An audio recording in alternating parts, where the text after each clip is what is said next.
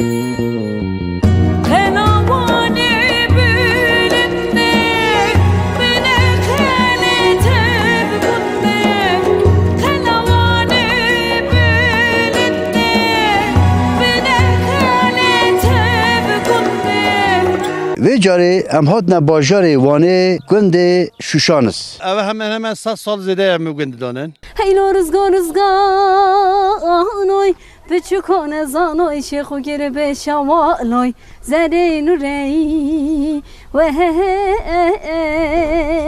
bu kurbanoy neçe garibi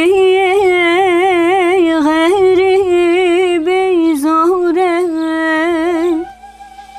نوی می دمره روزا سالا دموکرات پارتی قازانش کردی خودی از دامه با پیری من نوی می دانو دمرقرات kimlik idi demire.